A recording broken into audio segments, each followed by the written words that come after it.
Welcome you all, here is Danny, and today I'm going to show you 3 different types of e-bikes. This is the first episode in the series about e-bikes because I do love these bikes. These are very helpful for many different types of riding. And so, on this episode we are comparing the front hub motor versus the central motor versus the rear hub motor. The cons and pros for each of these bikes isn't that obvious, isn't that easy to find out because it will depend on many different factors. And so I'm gonna try to compare these and tell you what kind of a rider in what kind of a terrain might choose some of these 3. So let's start. When comparing these 3 types of motors, we're gonna look at different factors like what is the ride feel on the bike, what is the weight distribution, front and rear wheel, so the balance, and also what are the limitations in terms of the components. So here we have the motor in the rear hub. One of the limitations here is that we need a specifically designed wheel for it. So this wheel should withstand not only the weight of the motor, so the bike being heavier, but also the power of the motor plus the power of our legs, because here we have the rear drive. So both our legs and the motor will put the power on the rear wheel.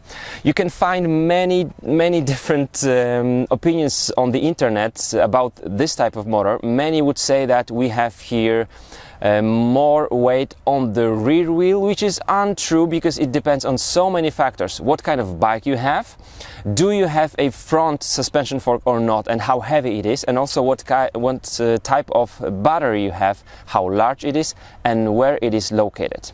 So we have a rear hub motor here, and this is the battery. It is pretty huge, and that's the factor which is very important for the weight distribution. How is the battery located? This one is inside the frame, so it is integrated. If this battery was located at the back, then we would have much more weight on the rear wheel. But on this bike, such a location of the battery doesn't make this bike completely balanced, because here we have pretty heavy front suspension fork, and so the front end is much heavier than the rear end. The rear hub motor, the battery in the main tube of the frame and the front suspension fork pretty heavy. What's the weight distribution? Rear end pretty heavy, front end even heavier, much heavier. So surprise, surprise, we have the rear motor and much more weight on the front wheel. The central motor located just by the crankset, and the battery assembled to those 2 bolts for the bottle cage. What's the weight distribution? The rear end feels pretty heavy, the front end as well. Pretty balanced solution. Remember that we don't have a suspension fork here. This is just the rigid fork. So if there was a front suspension fork on this 27.5 plus size, then the front end will be heavier than the rear end. Let's start with the weight distribution on the bike with the motor in the front hub. The front end feels pretty heavy. The rear end a bit lighter. We have the battery here at the back, so, and also the front suspension. I would say that the front suspension adds more weight, so pretty balanced, but a little bit more weight on the front wheel. So cons and pros for this type of motor. As I said, the limitation here will be that we need a specifically designed wheel, and also if you need to remove the rear wheel for transportation, it will be much more time consuming than on the centrally located one. But then the advantages, there will be lots of them. First off, the motor in the rear hub will support our legs by putting the power onto the rear wheel, and that's the most natural way for most of the cyclists. They feel that having this the drive on the rear wheel feels just natural, and it's just good for most of the riders. Another thing is also that this motor will not wear our chain down, so it is only our legs that's transferring the power through the chain to the rear wheel, because the motor will have the direct drive on the rear wheel. That's a great advantage. We will not be wearing down the drivetrain as quickly as on the centrally located motor. And finally, we want to have a versatile bike, and here we have, for example, 3x8 drivetrain. You can have 9, you can have 10 gears in the rear, but you can just choose whatever you want to have on your drivetrain, the crankset, the chain set, the cassette, because the motor is in the rear hub. That means, for example, if you go out of juice and you don't have more energy in your battery, you can simply use very low gearing on your bike and get home without getting so much tired. So this is a great advantage also because this bike is just heavier. So 3x drivetrain is really good, and that's what this type of motor will allow you to use on your bike. And here we have the motor located centrally just by the crankset or the bottom bracket area. I can tell you right away that this one will be the best will suit the best for off-road riding. Why is it so? Here we have the weight a bit lower than on the motors which would be located in the hub. So we have the lower center of the gravity, which is very important for balancing. Such location of the motor and the battery right here doesn't really change the weight distribution between the front and rear wheel on your bike. So we could say that the balance front-rear remains the same. The center of gravity goes down comparing to the front or rear hub motor.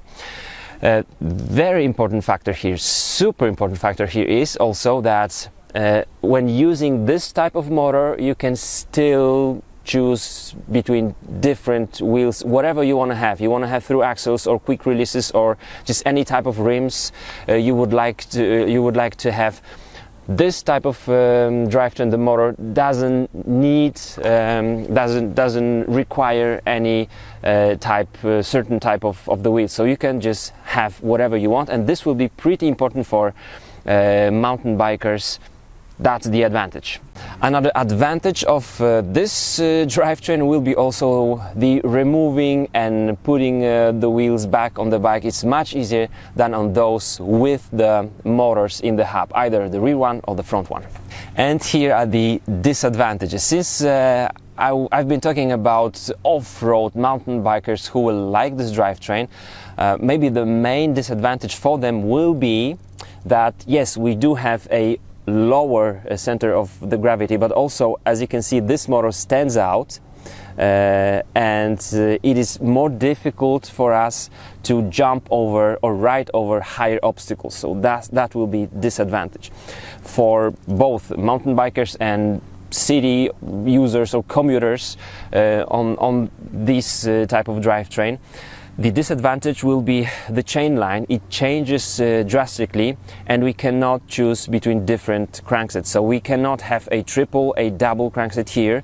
This is 1x, in this case it's 1x10. So when you are going out of juice, just remember you have 1x drivetrain, so not really possible to go up the hill with this huge and heavy bike if you don't have really low gears.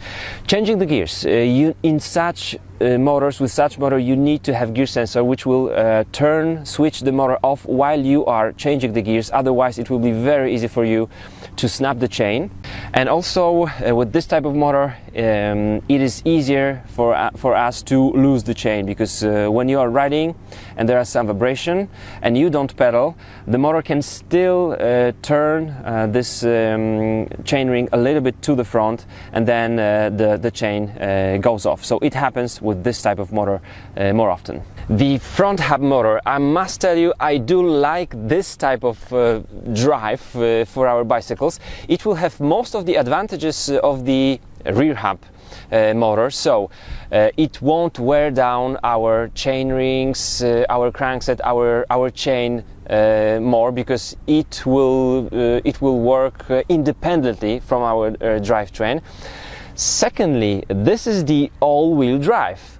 This motor drives the front wheel, and our legs transfer the power through the rear wheel, so we have very interesting design. Now, some users would tell you that on the steep climbs, when it's slippery, the front wheel can slip a little bit, but if you learn how to distribute the weight of your body on the bike, you will really like it. I must tell you, this is now the bike of my wife.